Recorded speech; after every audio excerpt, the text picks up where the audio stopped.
Story 1. It was the kind of night they'd remember forever, the kind of heat that hummed across your skin like a lullaby. The cicadas were still going strong, and the air had that golden smell of cut grass, hot pavement, and leftover sunscreen. The parents were out of town for the weekend, and the house, tucked just beyond the end of a quiet cul-de-sac, felt like a kingdom. Someone had brought burgers and tossed them on the grill.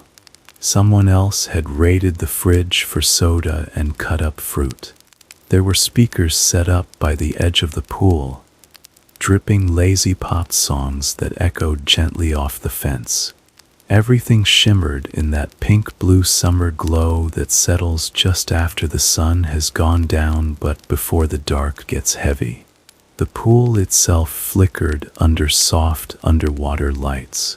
Kids lounged on floats, feet trailing, drinks in hand, laughing at nothing and everything. Someone dared someone else to do a belly flop. Someone climbed onto the roof and cannonballed into the deep end. It was reckless and wild and perfect. The backyard was half-fenced, the other side fading out into the woods. Old trees leaned against one another just beyond the grass, dark and quiet. Most people forgot they were there, until someone pointed. "What's that?" The music kept playing. No one heard them at first, but they didn't stop staring. Over by the tree lean, tucked just between two trunks, stood a shape. At first, it looked like just another shadow, tall and narrow. But it didn't waver, didn't shift with the wind, didn't move like trees move. "Hey," someone else said, "is that a person?" The laughter dipped. Heads turned. One by one, kids followed the line of sight out toward the trees. There, standing right at the edge of the woods, was someone, too far to see clearly, but close enough that you could make out the outline. Upright, still, facing them. No one spoke for a long moment. The music felt louder now, out of place, like it didn't belong anymore. "Do you think it's a neighbor?"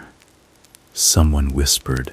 But there were no houses behind the woods, just a long stretch of trees and dirt trail, miles before anything else. "Maybe it's someone messing with us."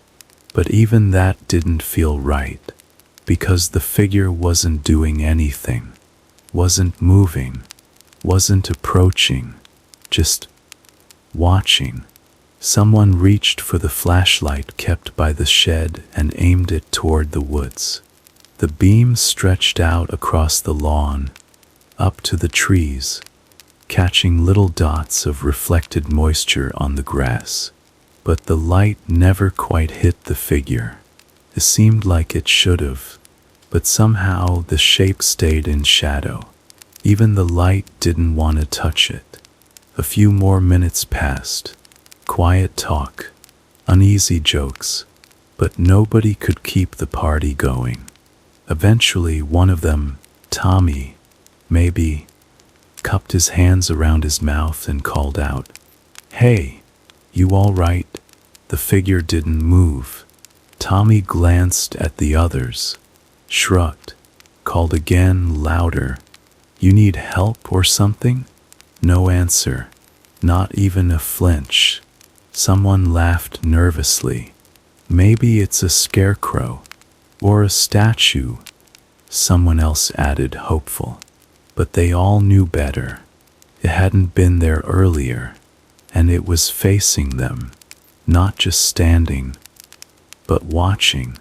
Felt wrong to leave it alone, like leaving it meant it would stay, or worse, move.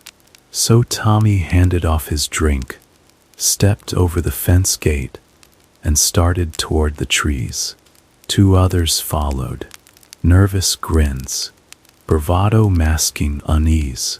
The ground was soft, the smell of dirt and wet leaves stronger with each step. Crickets quieted the closer they got. The air felt heavier here, cooler, and yet still clinging to their skin. And the figure was still the same distance away. Even as they walked forward, as the brush scratched at their ankles and branches tugged at their shirts, the shape never seemed to get any closer. It just stood further into the dark. "I swear we're closer," one of them muttered, but the others shook their heads. It was like walking toward a horizon, always visible, never nearer. One of the flashlights flickered. They stopped. Silence pressed in, broken only by the faint splash of someone still in the pool, calling from the yard. "You see anything?" But there was nothing to say, because the figure was still there. Same place, same distance, still watching. They stood at the edge of the clearing for a long time, squinting into the half-light. The trees pressed close around them now, thicker than they'd seemed from the yard. The sky was mostly gone, hidden behind branches and leaves that no longer danced in the breeze. Even the moon, wherever it was, seemed to avoid this part of the woods. Everything felt dim, shadowed, not exactly darker, just duller, like light had been thinned out. The figure was still there, still facing them, still watching. But every few steps they took deeper into the woods, it seemed to drift back by the same amount, always remaining just far enough that they couldn't quite see the details. No eyes, no clothes, no motion, just a human-shaped absence. Still, present, distant, and yet a knot. Behind them, the sounds of the pool party had faded. The laughter, the splashing, the crackle of the grill, all replaced by a slow, heavy quiet. It wasn't silence exactly. The woods had their own breath. Insects hummed faintly underfoot. Something cracked far off in the brush. But even those sounds felt dull, like they weren't meant to be heard, as though the forest had dipped underwater, and sound was only reaching them in pieces. They called out again, this time with less confidence. "Hello." Nothing. The shape remained, still as stone, still watching. Tommy turned back and caught the faint outline of the backyard lights flickering through the trees. It looked farther than it should have been, much farther than they'd walked. The house seemed small now, dim, distant, like it belonged to a different night. "I don't like this," one of the others said. Their voice was thin and quiet, nearly swallowed by the air. No one argued, but no one turned back either. They tried to get closer. With each step, the distance refused to shrink. The branches bent in strange ways now, almost deliberately. Paths that should have been clear became crowded with thorns or roots. The air smelled more like earth than ever, rich, damp, and old. Not rotting exactly, just forgotten. They picked up their pace, then slowed again, confused by how little ground they seemed to cover.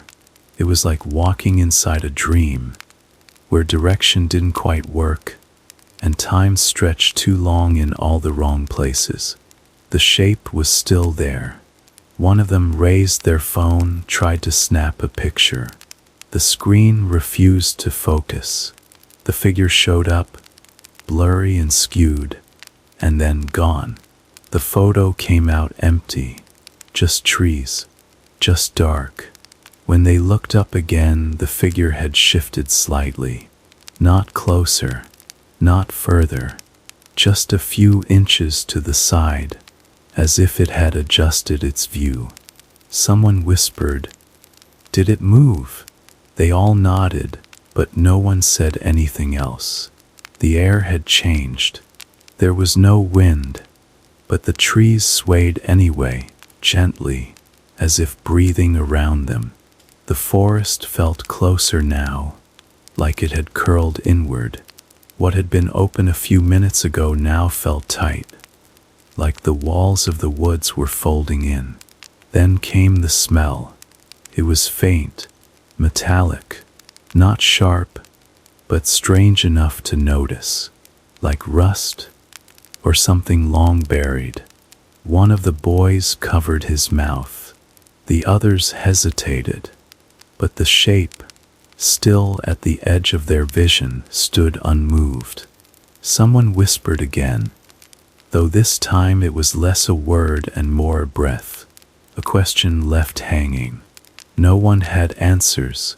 Tommy stepped forward one more time, and the figure finally moved, just slightly, just enough.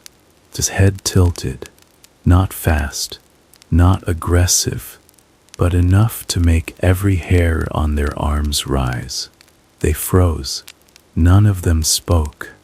Then came the whisper, not from the trees or the air, but from behind them, far away, the backyard. Voices, real ones, calling out their names. They turned. Flashlights were bouncing behind the trees now, weaving through the undergrowth, clumsy and pale. More kids from the party. Someone had noticed they were gone too long. Someone had come looking. The light from those flashlights spilled into the space around them, and just like that, the figure was gone. No flicker, no footsteps, just gone.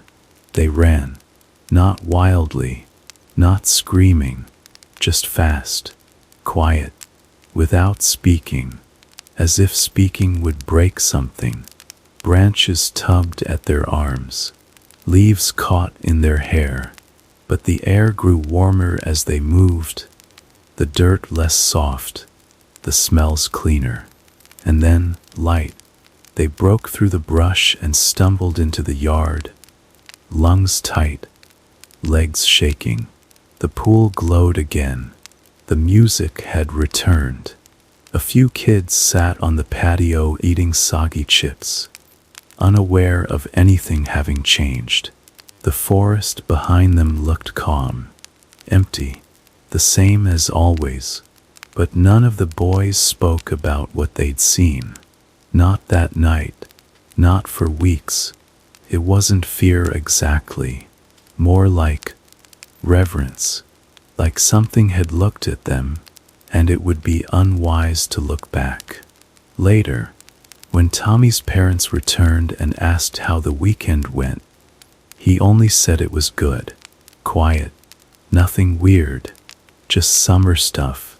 But sometimes, when he walked past the woods alone, he would feel that quiet gaze again, not from the trees, but just behind them, still there, still waiting, not closer, not further, just watching, always watching. Story 2. They arrived in the late afternoon, when the sun still filtered gently through the high canopy, spilling golden light in quiet ribbons across the forest floor. The air was warm but not oppressive, just enough to lift the smell of pine needles and dry bark, with an occasional sweetness carried up from the damp moss near the stream. Their boots crunched softly over a narrow trail that wound between the trees, leading them deeper into a place that felt hushed, almost reverent. The group, Nora, Eli, and June, had been looking forward to this trip for weeks. They'd planned it around weather reports and long weekends, choosing a spot far from any road or ranger station. They wanted quiet. They wanted that specific kind of stillness only the woods could offer, where every hour stretches just a little longer, and even small sounds feel like stories. They found a clearing not far from a sloping ridge, where the trees opened wide and let in the last of the sunlight. A cold stream trickled nearby, just enough to cool their feet if they waded in, and just far enough that its burble wouldn't drown out the night. By the time their tents were pitched and the fire was crackling, the sky had turned to dusk, all lavender and rose, and the forest had begun its slow transition into darkness. They made dinner over the flame, canned chili, soft bread, half-melted marshmallows. The food didn't matter as much as the comfort it brought. They sat cross-legged around the fire, cheeks glowing with heat, laughing about past trips, bad dates, ghost stories that didn't quite land. At some point, June produced a small speaker, and soft music drifted into the trees. The light from the fire danced across their faces, and the shadows it cast behind them stretched long and gentle into the underbrush. And then, the scream. It came from somewhere beyond the clearing, distant but human, sharp, not a cry for help, not a call of warning, just a raw, panic sound, torn from the throat of someone who had already seen something too terrible to explain. All three of them went silent. Nora was the first to turn. Eli leaned forward, squinting past the fire. June froze, fingers still curled around their mug, unmoving. Then again, the scream, louder now, or closer. It echoed strangely between the trees, as if the woods themselves didn't know where to place it. Was that? Eli started to ask, but didn't finish. Nora was already grabbing the flashlight. June stood slowly, mouth slightly open. No one said anything more. They didn't need to. They just moved, instinct perhaps, or something deeper. The sound had broken something inside the moment, shattered the peace they'd so carefully built. They followed the path back the way they came, flashlights in hand, calling out as they walked. "Hello? Is someone there? Do you need help?" But no voice answered, only the forest. The leaves brushed together overhead in slow murmurs. The dirt shifted softly beneath their feet. The creek still gurgled in the distance, unchanged and indifferent. Then, a flicker of light through the trees. Nora spotted it first, just a faint orange glow, like a fire behind thick trunks. They moved toward it, pushing past undergrowth until another campsite came into view. 3 strangers stood in the clearing, 2 men and a woman, similarly dressed in hiking gear, lanterns swinging gently in their hands. Their expressions were pale, wary. One of them had a pocket knife out, gripped tightly in one hand. "We heard it too," said the taller man, glancing past them into the dark. "We thought it came from your direction." Nora shook her head. "We thought the same. We figured maybe someone had gotten hurt, but it was clear none of them knew anything." The strangers had heard the same scream, just as sudden, just as directionless.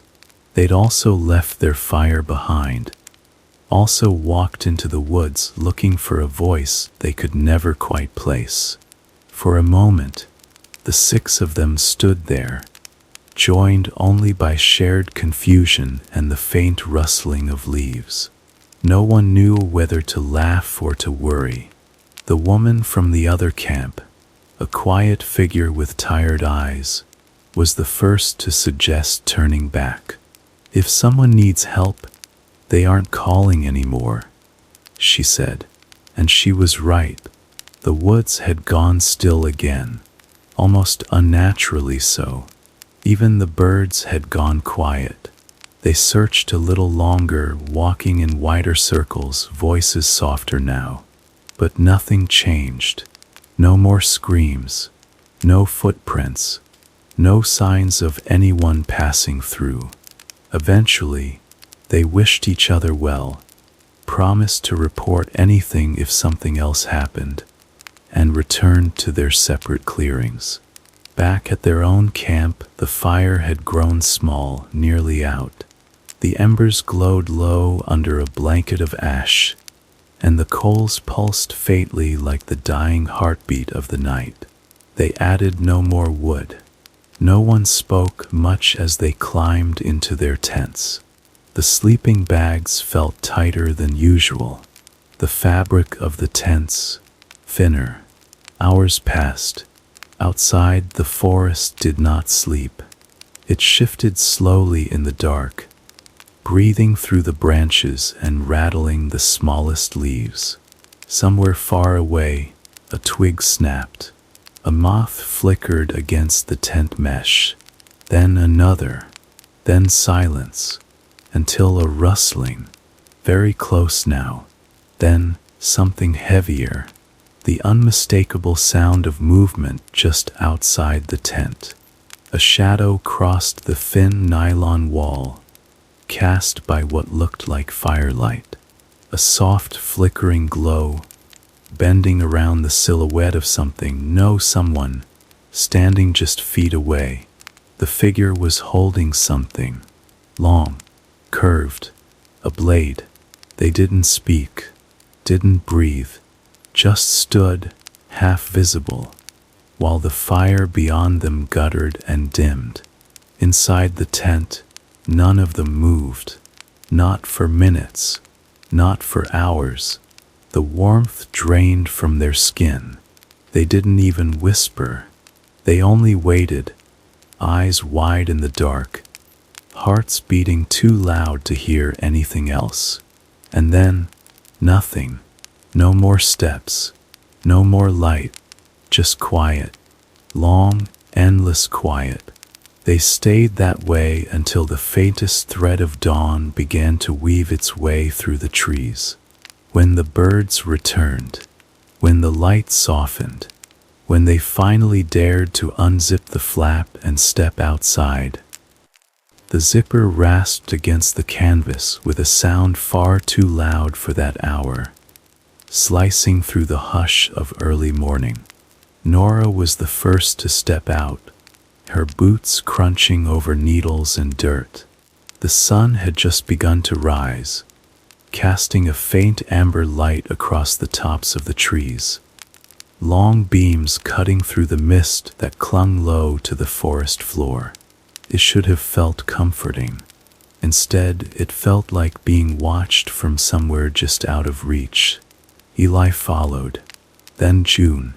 All three of them stood outside their tent, blinking in the weak light, waiting for something to move.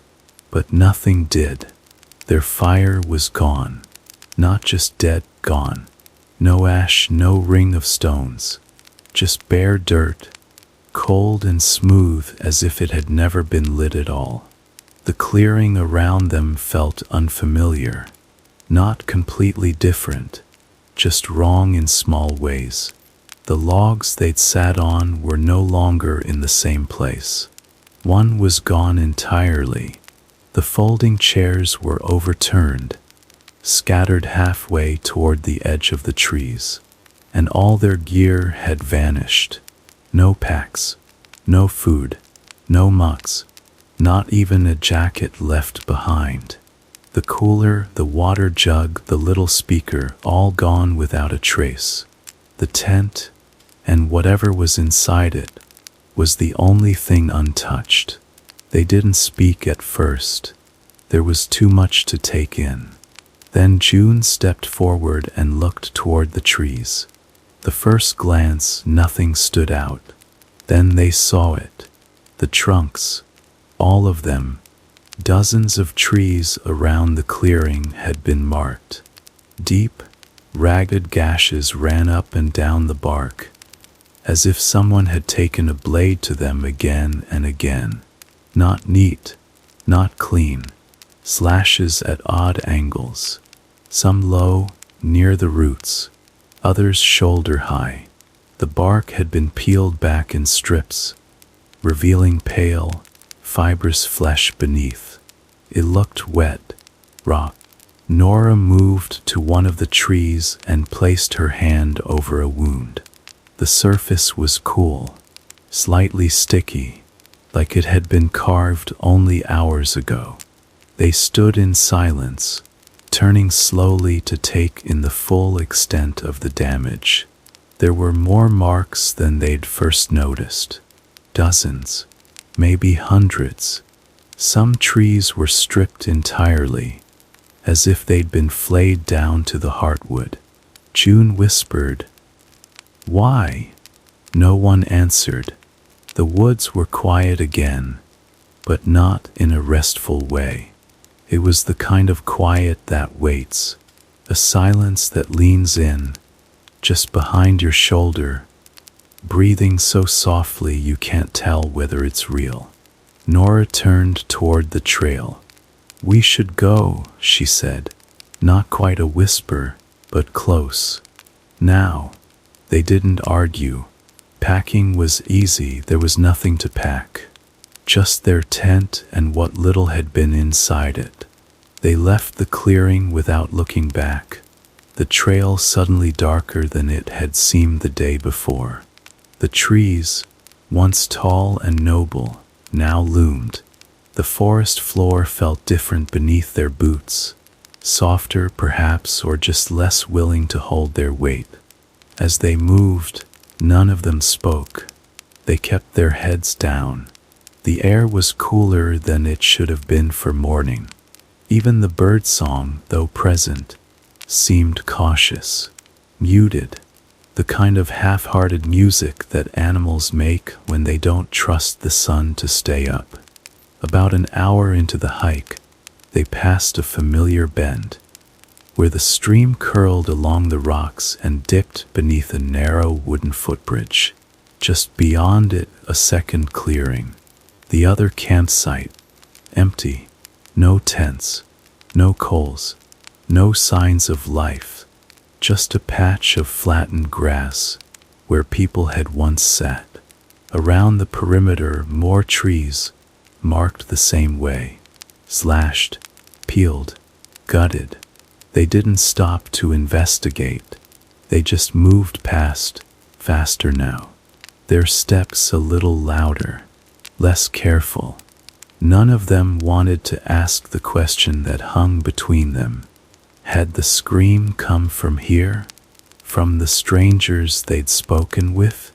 Or had the strangers returned to them? Hours passed. The light shifted. Their legs grew heavy. But eventually, they reached the dirt road where their car waited, just as they'd left it. The keys still worked. The doors opened without protest. They loaded the tent into the trunk and sat for a long moment before starting the engine. No one looked back toward the woods.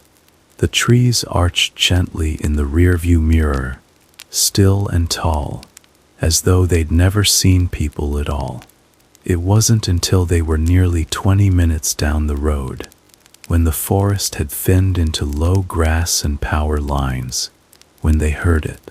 The scream, one last time, faint, distant, somewhere far behind them. Eli turned off the music. The car went silent. Nora slowed at the next bend in the road. No one said anything. They just listened. But the scream didn't come again, and the forest, in the distance, stood quiet as ever. They never reported what happened, not because they didn't believe it, but because they didn't know what to say. There was no evidence, no injury, just a memory wrapped in smoke and fear, like a dream too detailed to forget, but too strange to explain. In the weeks that followed, June looked up other camping reports, hiker forums, Reddit threads. Most were normal.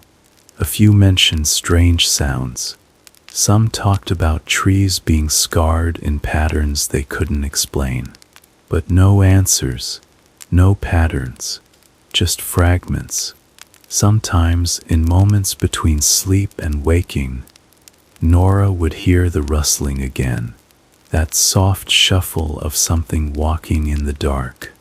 Not running, not stumbling, just walking with purpose, outside a thin wall of canvas.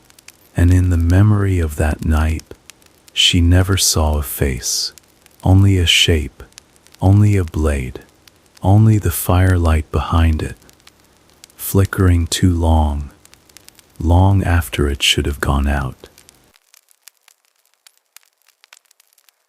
Story 3. Every 4th of July they played the cornfield game.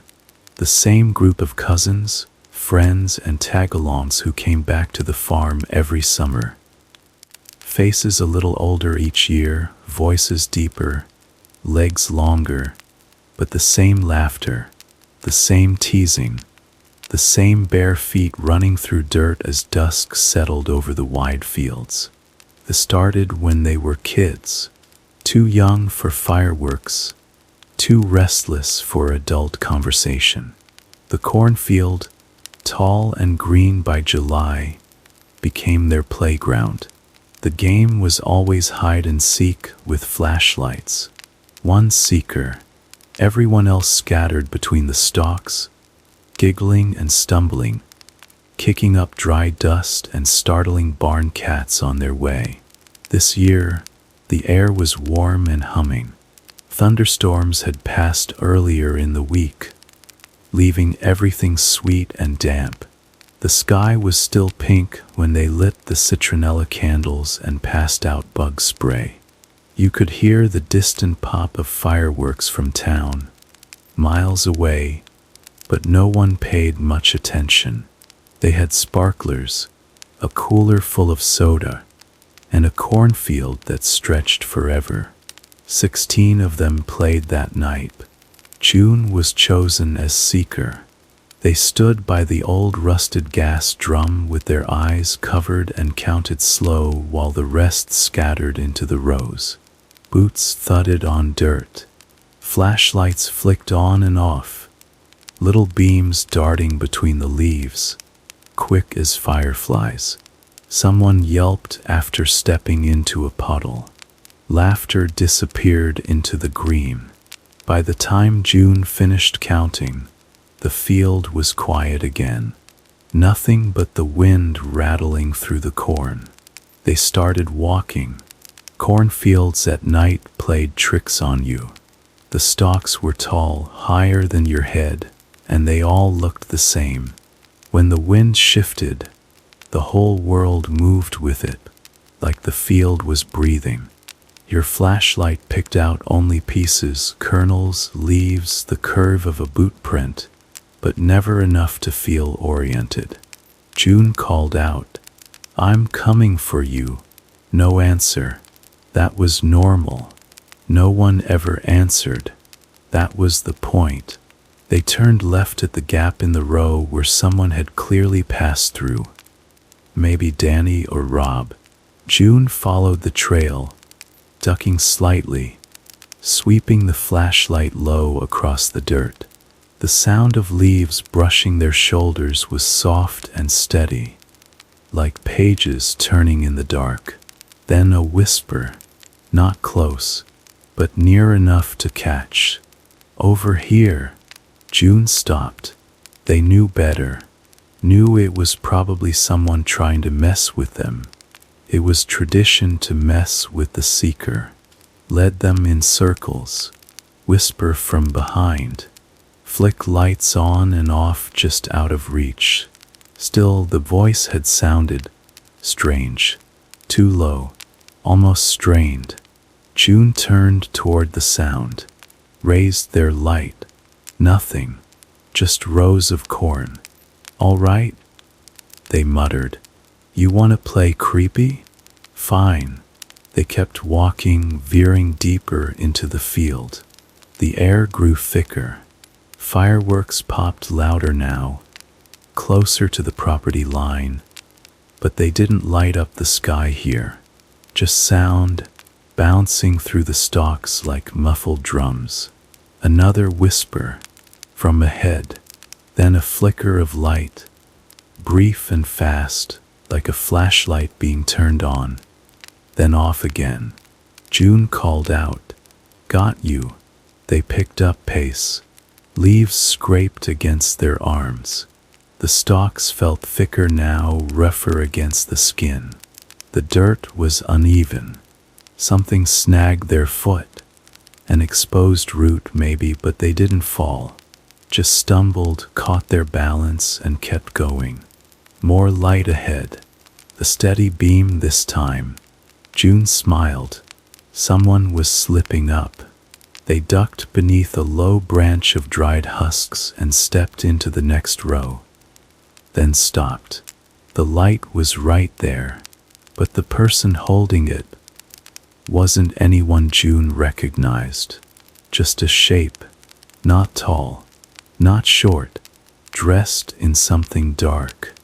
Face obscured by the angle. The flashlight beam pointed straight down, casting a long shadow that reached June's feet. They squinted. "Hey, who are you?" The shape didn't move, didn't speak. June stepped forward. "You're not funny." Still nothing. Then, the figure raised the light, not toward June, but toward their own face, and whispered, "I found you." June blinked, heart thudding. It wasn't a voice they knew, not anyone in the group, not even close. The beam flickered, then went out. The shape vanished with it. June backed up one step, then another, tried to retrace where they'd come from, turned in a slow circle. Everything looked the same again. Just endless rows, empty sky above. No wind now, just the sound of their own breath and the slow ringing in their ears.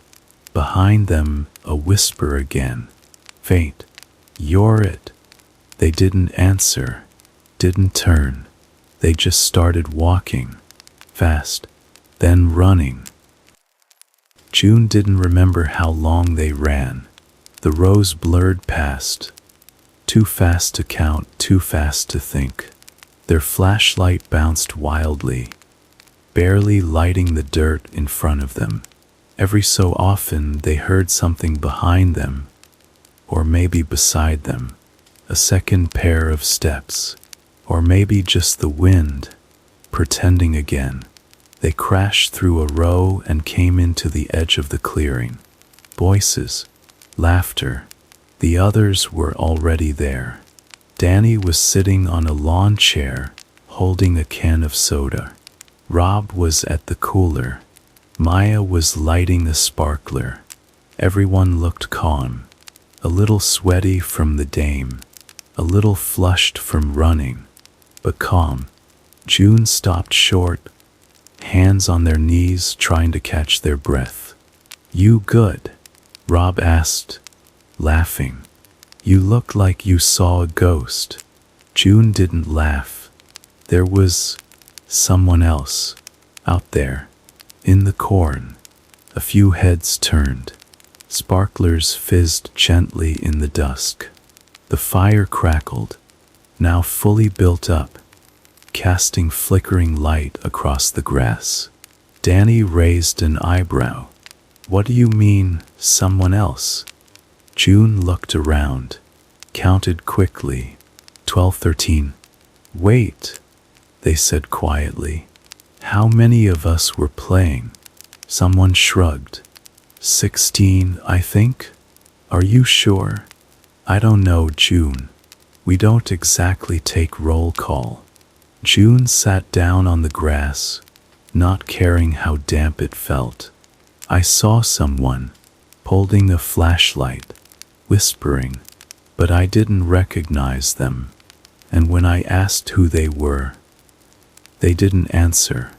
They just said, "I found you." Silence crept over the group, like a thin fog. "Was it one of us playing a joke?" someone asked. June shook their head. "I don't think so. They didn't feel like us." For a while they let it go.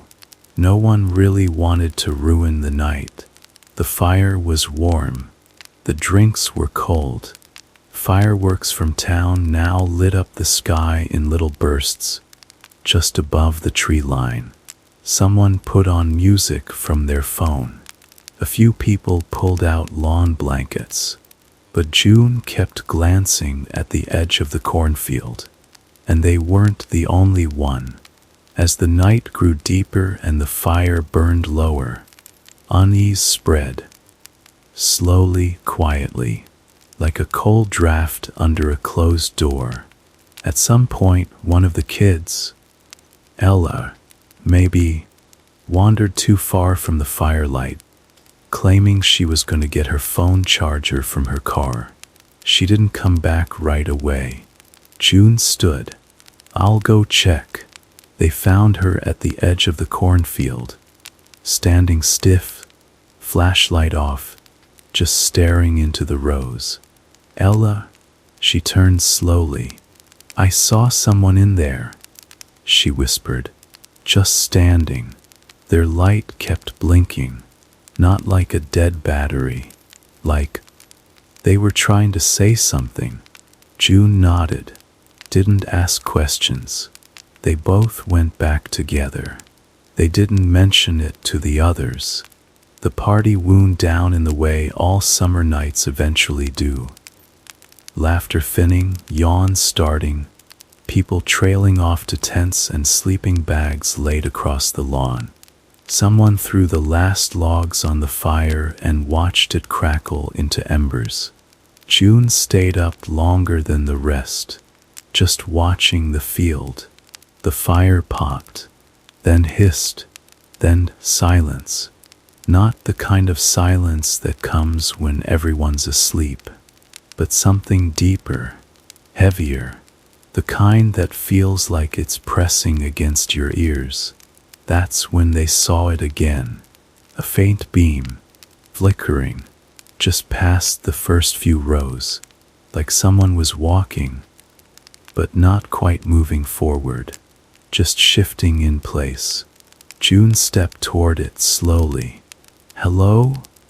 they called out. The light blinked once, then again, then nothing. They waited. The corn shifted slightly, but the air was still. Behind them, a voice, quiet, from one of the tents. "June." They turned. Rob had unzipped the tent flap. His face looked pale in the moonlight. "You still thinking about that flashlight?" June nodded. Rob frowned. "Did you ever count us again?" "No," June said softly. "I didn't want to." There was a pause. Then Rob said something that made June's chest feel hollow. "When we took that group photo earlier before the game, I counted afterward. Just messing around." June looked at him. Rob's voice dropped to almost nothing. "There were 17 people. The wind rustled through the corn, but it didn't sound like wind anymore. It sounded like someone moving, slowly, brushing past the stalks without making room." June didn't sleep that night. They stayed near the embers, wrapped in a blanket, watching the field, listening. At one point, maybe around 3 or 4 in the morning, there was a whisper drifting from the rows. Ready or not, it was barely audible, like it was never meant for them, but meant for someone. They left the farm the next day. a little earlier than usual. The game wasn't mentioned again, not by name, not out loud. The corn stood tall as ever, waving gently in the wind like nothing had happened. But that night stayed with them, and sometimes, even years later, when the air was thick with fireworks and the cicadas sang, June would feel something tugging at their memory, a voice not quite remembered, a light not quite seen. They stopped playing the cornfield game after that. But sometimes, when driving past a field at night, they'd see a little flicker between the rows and wonder who was still playing. Story 4. The fair was louder than she remembered. Kids ran past holding melting popsicles. Neon signs buzzed in pinks and oranges, cutting through the dust like lightning stuck in place. Music from 2 different rides clashed in the air above her, tangled with the heavy smell of fried dough and warm machinery. Lena held Ivy's hand as they passed under a row of blinking bulbs that framed the funhouse entrance. The mirror maze had always been her favorite. Ivy was old enough now to go in without fear, so Lena smiled, pulled her along, and ducked beneath the velvet curtain. Inside, everything dimmed. The air cooled. Music from outside thinned behind layers of glass and distance. Their footsteps softened on the carpeted floor, and the light overhead took on a blue tint. Dozens of reflections shimmered around them, some wide, some tall, some bent just enough to make your stomach lurch. It was disorienting, but in the way that made you laugh. They stuck together through the first few twists. Ivy darted ahead at one point, and Lena caught her sleeve with a mock warning. But then Ivy said, "Race you to the end," and vanished around a corner. Lena turned after her, and the maze changed. The air shifted. The sound vanished. No footsteps, no giggles, no distant music. Only silence, and not the kind that waits for something. The kind that comes after everything is already gone. Lena slowed. She turned left, then right. No more funhouse mirrors. These ones reflected perfectly, too perfectly. Every movement matched exactly, every breath synchronized. The maze stretched in all directions now. No curtains, no signs, no more warm yellow light. Just cool, spotless glass under flickering white bulbs. She called Ivy's name, but it came out hollow, as if the mirrors didn't want to carry sound anymore. She tried retracing her steps, but every hallway looked the same. No more smudges on the glass, no exit signs, just herself over and over again, moving in perfect coordination. Then she saw it, not in front of her, not behind her, but somewhere deep in one of the mirrors, a shape that wasn't hers, standing still, no reflection to match it, just a tall figure, featureless and dark, where there should have been more of her. She froze, turned, nothing there, but when she looked back, the figure remained. She stepped away, heart ticking faster, turned again, picked a direction at random and walked fast, too fast, brushing against the glass. Every few seconds she checked, and every time the figure appeared again, always in the reflections, never in the real world. She began to run. The maze did not resist. It gave way easily, stretching in quiet corridors and easy corners. But it didn't help. The reflections still held the figure, sometimes closer, sometimes further, always still. Then it changed. The figure lifted an arm and pointed, not toward her, but down a hallway to the left. Lena stopped. She turned to look where it pointed. There was nothing unusual, just another hallway, same as the rest. She turned back to the reflection. The figure was already pointing again, further this time, a different path. She didn't know why she followed, but she did. The maze around her changed again, slowly. The lights grew warmer, not comforting, redder. The air thickened. A slow, suffocating warmth settled on her chest, like standing too close to a bonfire. With each turn the figure directed her toward. The glow deepened. First amber, then orange, then red. Like the glass itself was lit from inside, pulsing slightly, as though the maze were breathing. Sweat beaded on her back. The silence deepened. Her own footsteps felt quieter. The maze narrowed. The mirrors pressed closer. Then one last corner, and ahead, a hallway longer than any before it. At the far end, a door. Not the kind that belonged in a funhouse. This one was wooden, old, slightly warped. Its edge glowed faintly with the same red light. It was ajar by only an inch, just enough to suggest something waited behind it. Lena didn't want to move, but she couldn't stay still either. She stepped forward. Each footfall felt heavier than the last. The air was hot now, not sharp, not painful, just wrong. Like breathing had become a burden. The walls seemed to lean in. The glass no longer showed anything. No reflections. No her.